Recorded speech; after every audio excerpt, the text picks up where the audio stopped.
Саламатсызбы урматтуу көрөрман, сиздер Ош мамлекеттик университетинин тарыхында өзгөчө орду бар, билим берүү менен илимге зор салым кошкон инсандардын өмүр жолу, эмгек тажрыйбасын чагылдырган Алтын фонд программасынын кезектеги берүүсүн көрүп жатасыздар. Бүгүнкү биздин коногубуз Индустриалдык педагогикалык коллеждин ардактуу окутуучусу, педагогика илимдеринин кандидаты, доцент эл агартуунун мыктысы Зарипа Абдураимова болмокчу. Саламатсызбы, студиябызга кош келипсиз. Алгач маекти баштаардан мурун сиздин өмүр жолуңуз тууралуу кыскача видео тасманы көрүп алалы, андан кийин маегибизди улантабыз.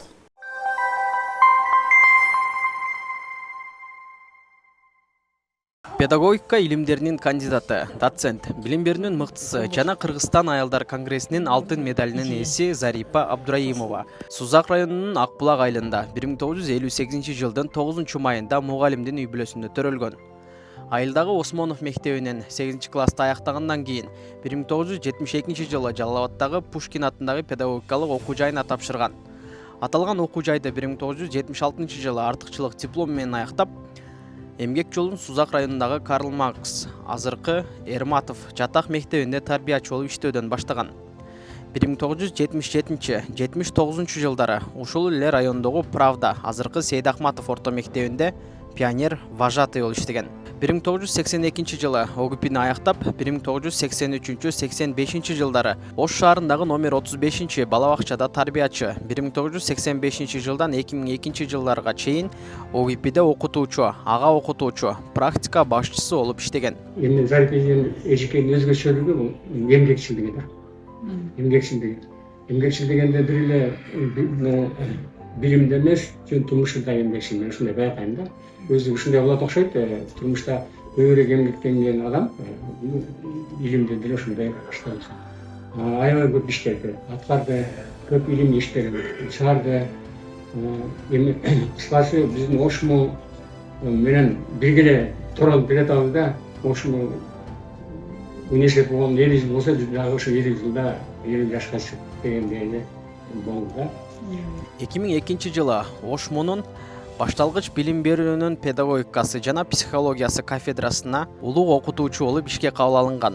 2010 жылы болочок башталгыч класстын мугалимдерин баланы мектепке даярдоого үйрөтүүнүн педагогикалык шарттары деген темада кандидаттык диссертация коргоп, 2014 жылы педагогика адистиги боюнча доценттик наамдалган. 2015-2017 жылдары педагогикалык коллежде бөлүм башчынын милдетин аткарган. Мындай маңыздуу өзүнүн оюн, өзүнүн багытын дайыма айтып, биздин колледжибиздин ушу окуу усулдук жаатында мындай өнүгүүгө дайыма салым кошуп келет. Биз ал эжекеден дайыма сөзүн угабыз. Биз эжекебиздин мисалы ойлору менен биз менен бөлүшкөндө, биз бир ушу кыйналып аткан бир багыттарда өзүнчө бир багытты табып, аны ишке ашырып, азыркы учурда ушул студенттерге билим берүүдө колдонуп келебиз.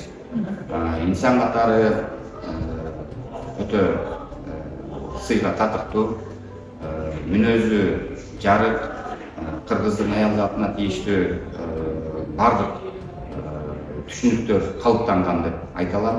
Мээрими десем, мээримин төгө алат. Студенттер менен баарлашканда, эне менен баланын ортосунда баарлашкандай таасир калтырат. Мен дагы ачык сабактарына катышып, лекцияларына катышып калам кээ бирде.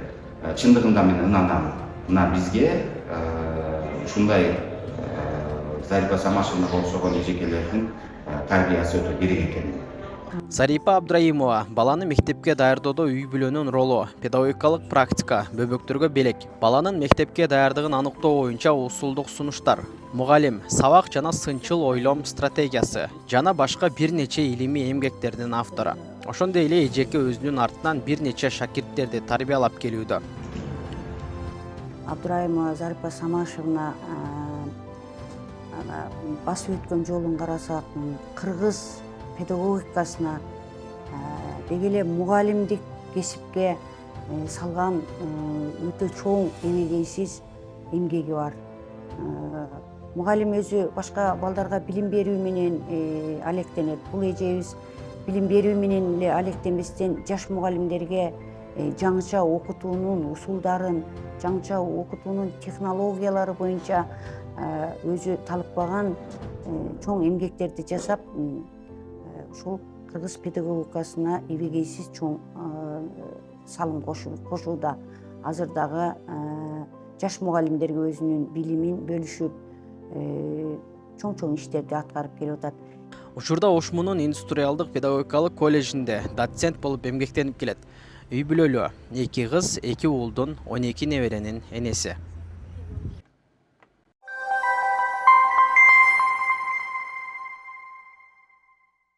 Эжеке, алгач эле ушул билим алган жылдарыңызды эстесеңиз да, ушул педагогика илимдерин кантип тандап, кантип кызыгып калдыңыз эле да? Сизге эмне түрткү болгон? Рахмат. Мен өзүм кичинекей мен эле тилим чыга элек мезгилде эле ушул китепти ата деп тилим чыгыптыр да. Өзүм мугалимдин үй бүлөсүндө чоңойдум.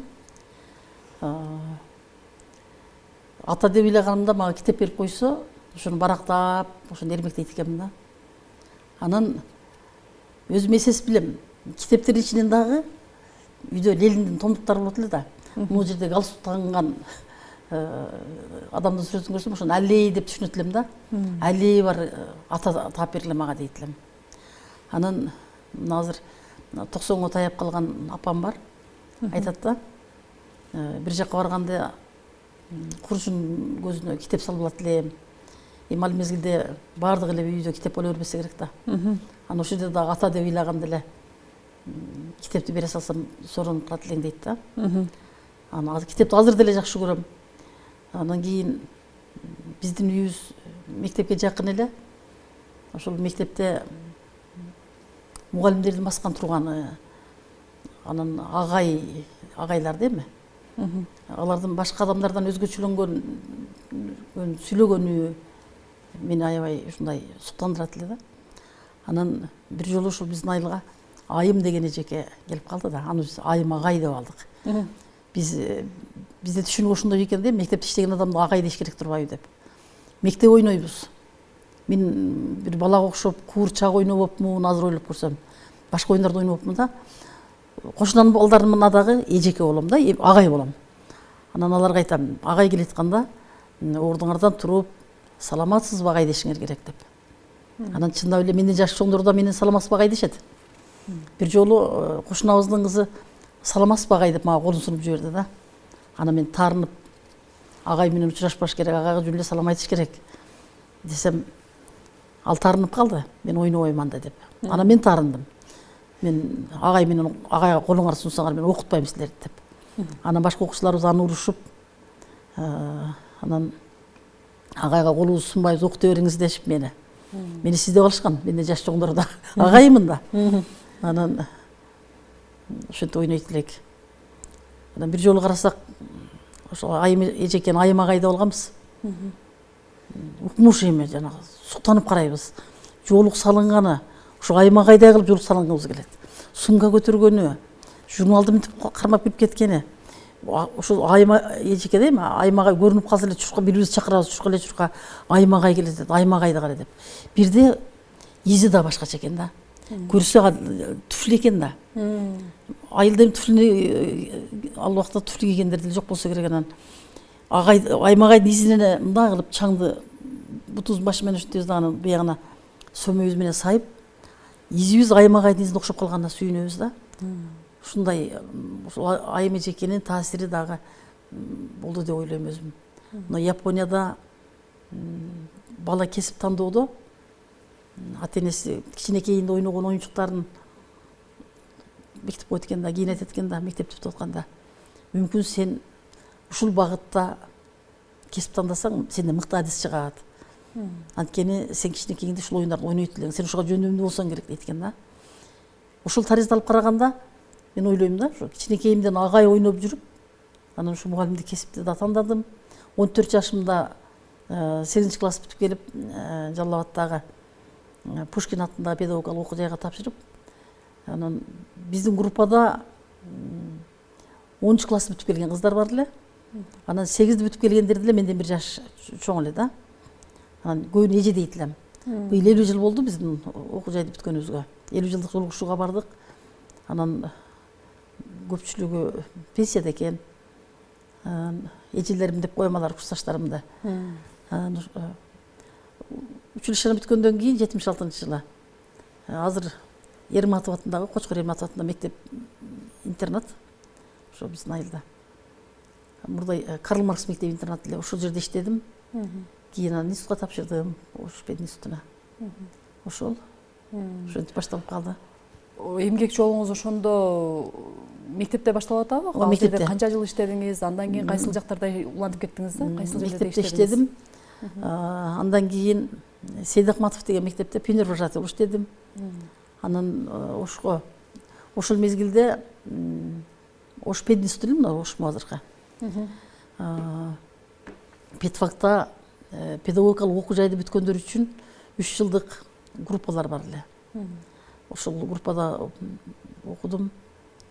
Андан кийин 79-жылы тапшырып 82-жылы бүттүк.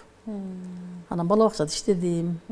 Балдарды бала бакчага жайгаштырыш кыйын эле да. Ошо балдарды жайгаштырганга чейин иштеп ал жерде. Андан азыркы Ошемпо ал мезгилде педагогикалык окуу жай эле. Ошол жерге чакырып алышты. А жерде иштеп 17 жыл иштегенден кийин Ошмуга. Ошмуга кайсы жылдары келдиңиз? 2002-жылы келдим. Кимдин сунушу менен келип калдыңыз эже? Жетекчим Дөлөн Бабаевич.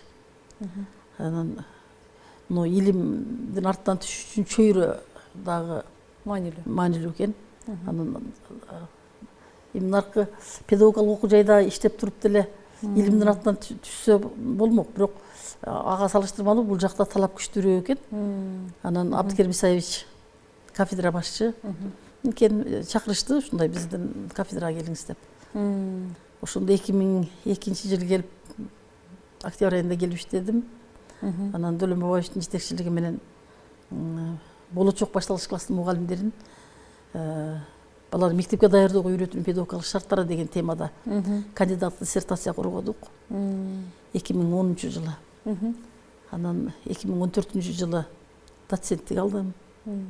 Ошол ушинтип. Өзүңүздүн кесибиңизге байланыштуу эң чоң изилдеген темаларыңыз кайсылар болду эжеке? Эң чоң изилдеген темам ушул баланы мектепке даярдоо проблемасы. Даярдоо проблемасы мындай экен да. Изилдөөнүн жүрүшүндө 200 ата-энеден анкета алдык да. Ошо өзүңүздүн темаңыз боюнча. Тема боюнча. Анан биринчи эле суроо сентябрь айында, сентябрдын 1-жумасында баласын 1-класска берген ата-энелер менен жолугуп, баланы мектепке берипсиз да, балаңыз мектепке даярбы десек, даяр дейт да, бардыгы дап даяр деп жооп беришти. Экинчи суроо кантип даярдадыңыз деген суроого кийим алып бергенин, материал жактан даярдаганын. Анан айрым ата-энелер санаганды билет, тамга тааныйт, сүрөт тарта алат дешет да. Баланы мектепке социалдык жактан даярдоо, психологиялык жактан даярдоо жөнүндө түшүнүктөрүн жок экен да. Биз ошол кайсы жылдар болуп калат эже? 2010-жылдар. 2010-жылы коргодук. 2000-жылдардан баштап изилдөө жүргүзүлдү да. 10 жылга чукул. 12 жыл. 98-жылы, 1998-жылы баштаганмын. Изденүүчү болуп баштадык изилдөөнү. Анан 3-чү сурообуз үйдө балдар үчүн кандай китептер бар деген суроо эле да. Анда биздин ата-энелер балдарына китеп алып беришпейт экен ошол мезгилде. Азыр канчамча алып берип калышты. Анан балдар үчүн кыргыз тилинде китептер да жок эсе эле ал мезгилде. Анан алифбеге чейин такыр китеп кармабаган балдарды кезиктирдик да. 3-чү сурообуз балаңыз кандай жомокторду билет, кандай ырларды билет десек, мектепте үйрөтөт дешет ата-энелерчи. Аны мектепте үйрөнсүз деп. Анан акыркы сурообуз баланын мектепке келиши менен сиздин үй бүлөдө кандай бир түйшүктөр пайда болду деген суроого чоочун чөйрөдөн чочулайт. өзүнүн оюн эркин айта албайт. Жанымда отуруңузчу деп суранат деген жоопторду беришти да. Анан бала эмне үчүн чочурайт, эмне үчүн ал оюн эркин айта албайт. Көрсө үйдө ата-энелер балдарга айтат экен да. Эгерде сен мектепке барганда ушинтип шоктонсоң, сени эжекең өлтүрөт. Өздөрү тыйышат. Ооба. Эгерде сен мектепке барганыңда ушундай шоктоно турган болсоң, сен көргүлүктү көрөсүң дейт экен да.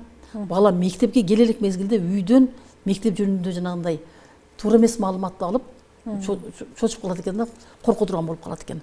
Ошон үчүн өзүнүн оюн эркин айта албай калган балдар ушундан келип чыгат экен деген жыйынтыкка келдик. Ошол. Анан эжеке ошол сиздин изилдөөңүз менен эми азыр канча жыл өттү? Азыркы байкооңуз кандай? Азыр балдарга кандай шарт түзүлүп атат? Алар оюн эркин айткан балдар өсүп атабы же кандай болуп атат да? Азыр өкүнүчтүүсү азыр балдар телефонго байланып калды да. Мен көп байкайм. Баланы коляскага отургузуп, түртүп кетип аткан апалар, бала коляскада эки жакты карап, мындай айлана чөйрө менен таанышкан жок. Телефон берип койгонда, бала телефонду карап кетип атат. Анан ыйласа да телефонду бере салышат. Ушу телефон балдардын кээ өнүгүүсүнө тескери таасирин тийгизип атат. Чөйрөгө аралашпай калып атат айрым балдар. Бирок жакшы жагы азыр китеп магазиндеринде балдар үчүн китептер бар. Боёмо китептер бар. Тамгаларды жаза турган китептер бар. Сандарды жазабыз деген китептер, баланын колун жазганга көндүрө турган китептер бар. Жомок китептер бар, сүрөттүү. Эми ал үчүн ата-энелер балдарга көңүл буруп иштеш керек. Китеп демекчиликке сиз өзүңүз дагы могул эмгектериңизди алып келген экенсиз. Ушуларды тааныштырып өтсөңүз, кайсы жылы жаздыңыз, эмне тема боюнча? Мен эң алгачкы усулду колдонмом баланы мектепке даярдоодо үй бүлөнүн ролу деген усулду колдонмо даярдаганмын 2000-жылы. Анда үйдө ата-эне балага кандай мамиле кылыш керек?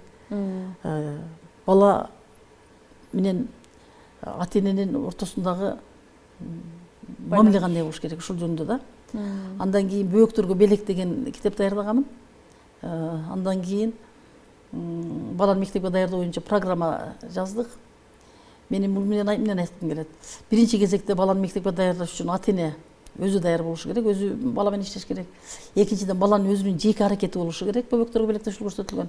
Ал эми 3-чү программа бул 2005-2006 окуу жылдарында 100 сааттык программа менен балдарды мектепке даярдаш керек деген министрдин буйругу чыккан, билим берүү министрлигинен. Бирок өкүнүчтүүсү ошол кантип даярдоо керектиги жөнүндө көрсөтмө берилбей калган ушул учурда. Анын биздин изилдөөбүздүн жүрүшүндө айрым мектептер 1-августтан баштаган. Айрымдары 10-августта баштаган, ушундай башталмактар болгон да. Эми кийин акырындык менен өзүнүн ордуна түшүп калган. Андан кийин педагогикалык практика деген усулду колдонмо даярдадым. Кийинчерээк 2012-жылы биздин айыл болду. Деген Акбулак баяны деген китеп. Биздин айыл картада да жок да. Баягы неменен Жедигер Салаевдин бир ыры бар. Өзүнүн айылын жазганда ушундай борбор шаардан алыскы айыл картага да чийилбей калган деген бир арман ыры бар да. Ошол сыяктуу ошонун ырын мен дагы мынтип жазып койгом да бир жерге. Акбулакты билишпеси аныкчын кала берген картага да чийилбей, ал бир айыл борбор шаардан алыскы тоо койнунда көп айылдын биринде деп анан кийин могул Акбулак могул жерде. Аны эч ким деле билбейт чынын айткандачы. Анан мындай деген ырсаптар ошо Жедигер Салаевдин. Алакандай болгон менин айылым, анын табы ойнойт менин канымда. Качандыр бир угар элдер дайынын даңктанууга акысы бар анында. Сулуулугу сымбатындай жаш кыздын сый сыпатка, ырыскыга мол туруп, атак даңкы чыкпаганын себеби өз Пушкини Гамзатовы жоктугу. Жашайт бирок биздин чакан айылда пайгамбардай нарт нөөлөттүү карлар. Тагдыр бизди ошолордон айырба. Алар барда айрымдын багы бар деп жазган да. Анан эми 1994-жылы экологиялык катастрофа болуп, ошо биздин Ачы өрөөнүндө бир үйдөн 6 адам, бир үйдөн 2 адам каза болуп калышкан. Анан ошондо биздин айылды дагы көчкөн башка жактарга. Мен бул китепти жазышыма эми биздин жети атабыз өткөн жерден башка жака көчүрүлүшү кийинки муундар өзүнүн жети атасы өткөн жерди билбей калбасын деген таризде ушул китепти бир патриоттук сезим менен жазганмын да. Андан кийин ошол биздин айылдын эң алгачкы агартуучусу менин атам болгон. Ошол согуштун ардагери. Анан атам жөнүндө ушул китепти жазып алып, өзүм аябай өзүм ыраазы болдум деп койбоймунбу? Анан бул китепте атам 53-жылы Жалал шаарындагы педагогикалык окуу жайын бүткөн экен да.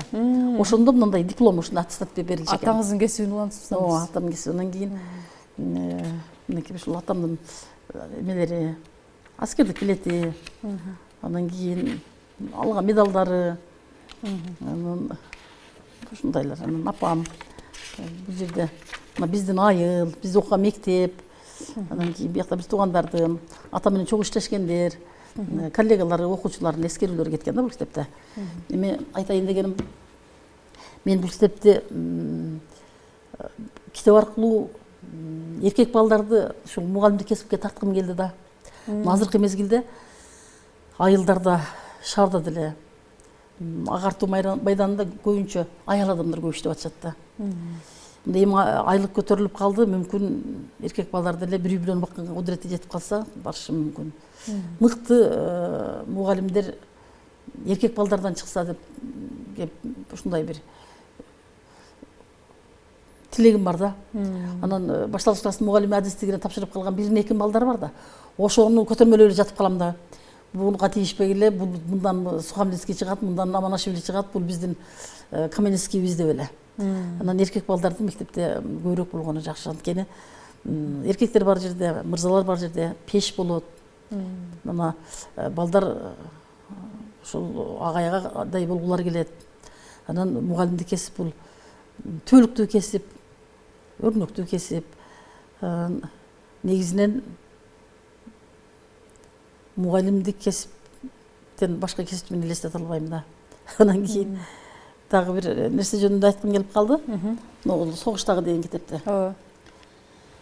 Ошол биздин Акбулактын Чакан айылдан былтыр улуу жеңиштин 80-жылдыгы болбодубу? Ошонун урматына ушул китепти даярдадым. Ошол биздин айылдан 67 адам кетиптир да согушка. 67-синин 46-сы кайтпай калыптыр. 21 келиптир, ошо 21-нин балдары биз да. Анан былтыр мектептин алдына эстелик орноттук. Эстелик орнотуп, мынакей бул жерде бир тарабына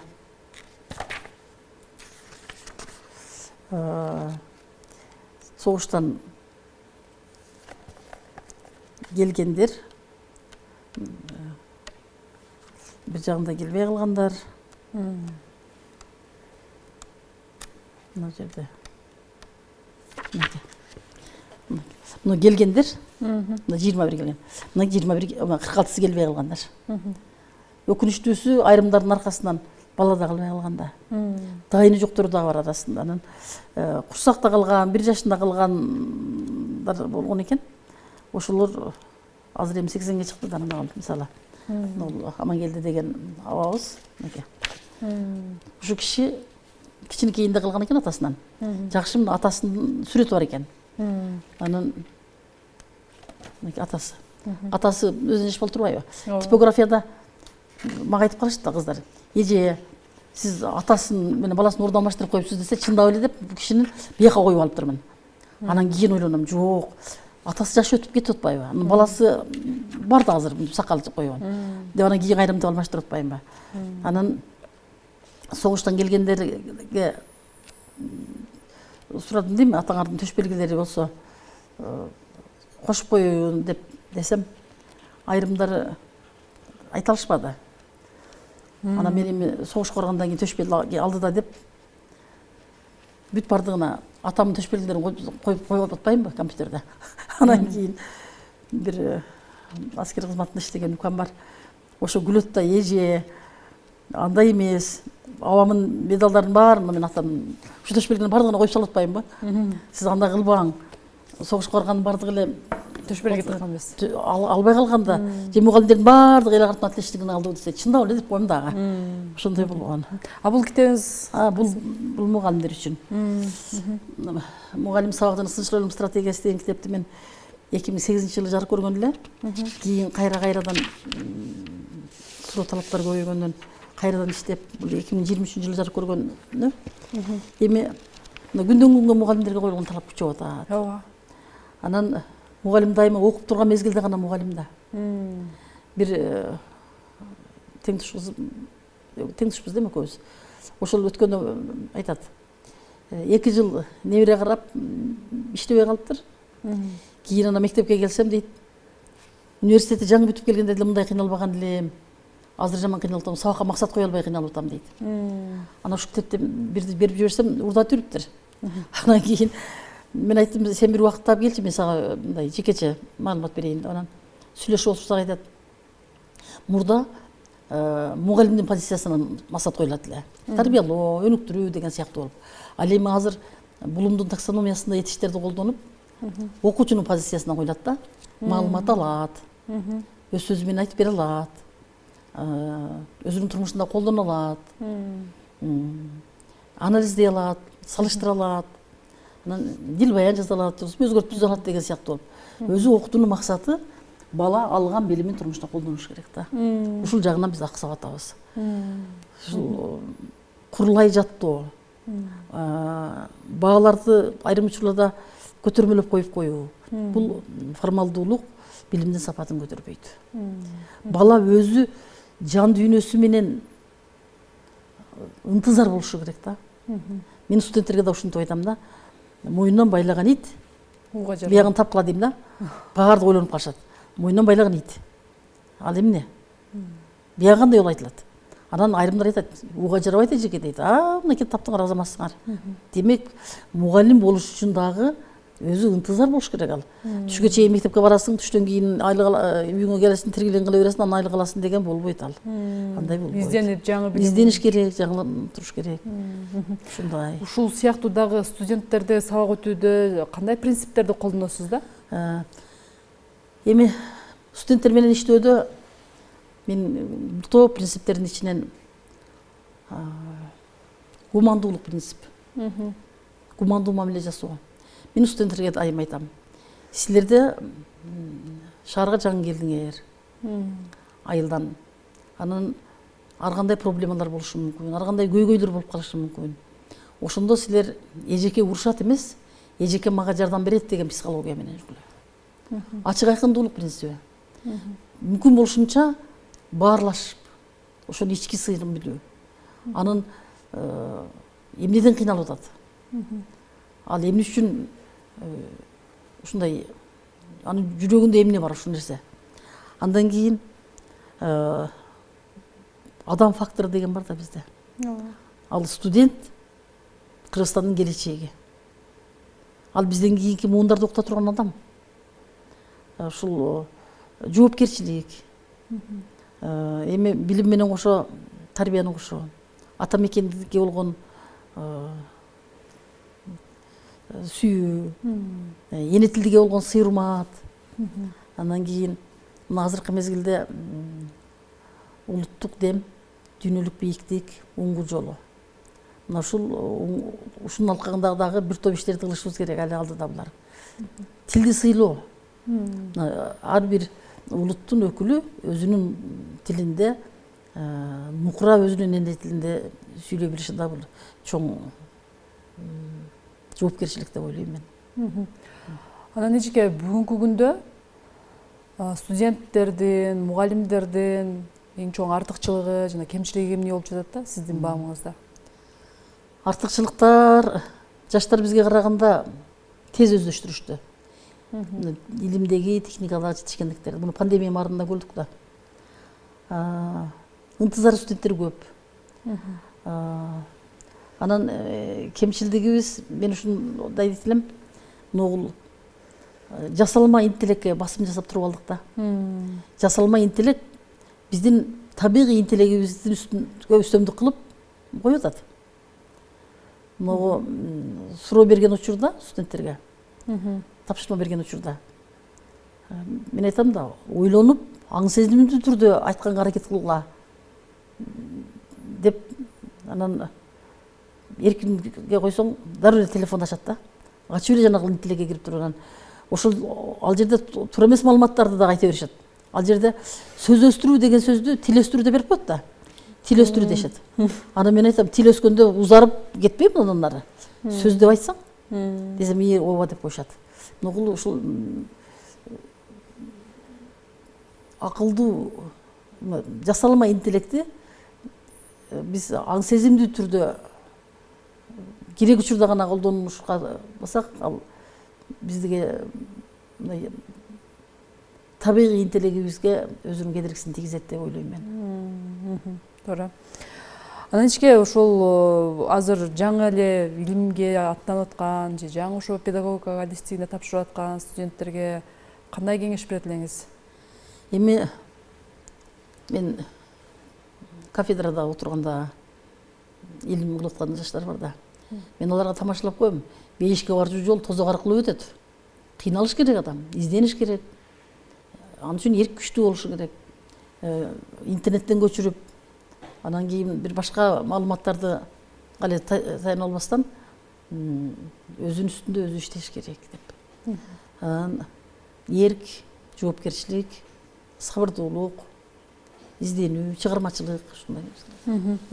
Азыркы учурда мугалимдердин баркы кандай болуп атат сиздин баамыңызда? Алардын орду жогорубу же ылдыйлап баратабы? Дагы аларга кандай шарт түзүлүш керек же биздин ушул биздин өлкөбүздө педагогика адистигине тапшыргандардын суроо талабы көппү же азайып баратабы? Мугалимдин коомдогу, биздин коомдогу орду боюнча айтып берсеңиз. Эми мугалимдердин аброю жогору болуш үчүн коомчулук баглаш керек да мугалимдин эмгегин. Но айрым учурларда мектепте мугалимди кол көтөргөн окуучуларды байкап калып атабыз. Ата-энелердин келип мугалимдерге кол көтөргөнүн. Анан өткөндөгү сиздер деле көргөн болушуңуздар керек. Мугалимди окуучуну уруп койдуң деп милициялардын келип алып кетиши. Булар мугалимдин аброюн түшүрөт да. Мугалим жаман болсун дебейт да. Ногул Василий Александрович Сухомлинскийдин педагогика бардыгы үчүн илим болууга тийиш деген сөзү бар да. Ошол педагогиканы билбеген ата-энелер мугалимди кол көтөрүп атышат да. Шайлообек Дүйшөевдин Агындар деген китеби бар да. Ошону окуп отуруп, бир окуучу мектептен качып келсе, атасы атка сүдүрөтүп барыптыр да мектепке. Сен мектептен качкан сенсиңби? Мынакей окушуң керек сен деп. Ошол Агындыларда ошол диктатор мугалимдер жөнүндө дагы берилген да. Мен сабакта мисал катары көрсөтөм, айтып калам. Азыр мугалимдердин айлыгынын жогорулашы бул мугалимдердеги жоопкерчиликти дагы көтөрөт ал.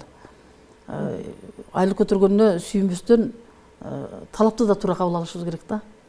Анан бир мезгилде, мисалы 60-жылдарды жылдарды алып карайын.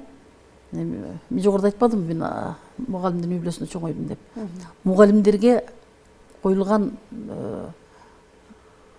талап жөнүндө эч нерсе айта албайм, бирок мугалимдерге көрүлгөн камкордук жогору болчу. Шаарда ошондо коммуналдык төлөөлөрдөн жеңилдетилген беришкен. Ошол айылдагы мектепте көмүр менен камсыздайт эле. Ошол мезгилде биздин айылда свет жок эле да. Чырактын керосинден бери берет эле.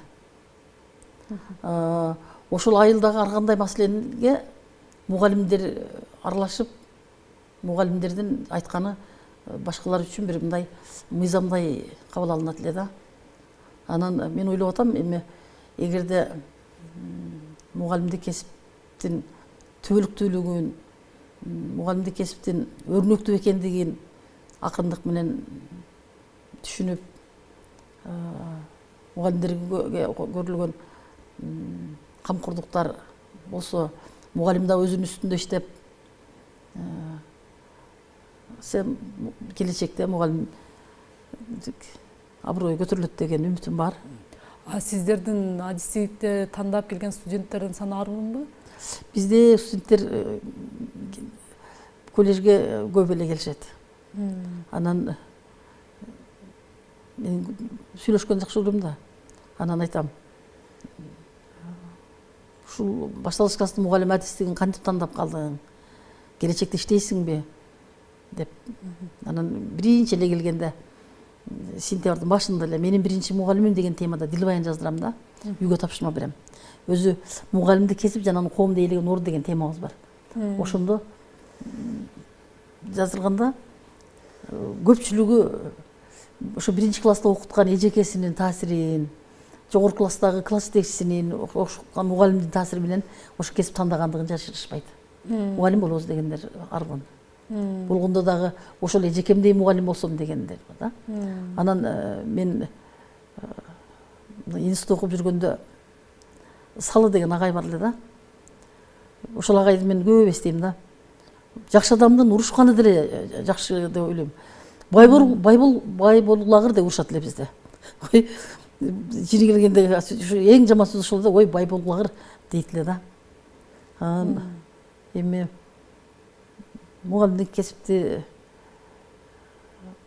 аброюн көтөрө тургандагы, анын аброюн түшүрө тургандагы ошол адистикте иштеген өзүбүз да. Мугалим өзү кандай аракеттерди кылыш керек да? Өзүнүн аброюн. Мугалим биринчи кезекте өз билимин өркүнөтүш керек. Мугалим деген статуска жооп бериши керек ал. Өзүн адамдар менен иштеше билиши керек ал. Адамгерчилик биринчи планда. Андан кийин окуткан предметин терең билиши, аны жеткире алышы, анан баланын жан дүйнөсүн билиши. Анан мен дайым айтам да, сабак билбеген окуучуну, сабакты начар өздөштүргөн окуучуну аны биринчи душман катары көрбөшүбүз керек. Ал мүмкүн сабакты начар өздөштүргөн менен ал боорукердир мүмкүн, ал эмкекчилдир. Ал ошол жактарын эске алышыбыз керек да. Эжеке келечек муунга Ош мамлекеттик университетинин студенттерине деги эле ушу сиздердин адистикти тандаган, педагогика адистигин тандаган студенттерге каалоо тилектериңиз болсо айтып кетсеңиз болот, кеңешиңиз болсо берсеңиз болот. Урматтуу жаштар, билим алуудан тажабагыла. Билим гана адамды бийиктикке көтөрөт. Теги 16 Жусуп Аласагын айтканда, билимдүүгө дүйнө жарык, билимсиз адам карып деп айткан. Азыр чет тилдерди үйрөнгүсү келген студенттер бар. Эми мейли кайсы тилде билсе да үйрөнсө дагы биринчи кезекте ал ата мекенди сүйгөн, өз эне тилин кадырлаган, чыныгы инсан, мыкты адис болушун каалайт элем. Биринчиден ден соолук болсун, заманыбыз тынч болсун, элибиз заман болсун, эл ичинде биз заман бололу. Ана бул Алтын фонд программасы долбоор да бул. Келечеги кең болсун. Ошмо билимдердин флагманы дейбиз. Ошол флагманыбыз бекем болсун.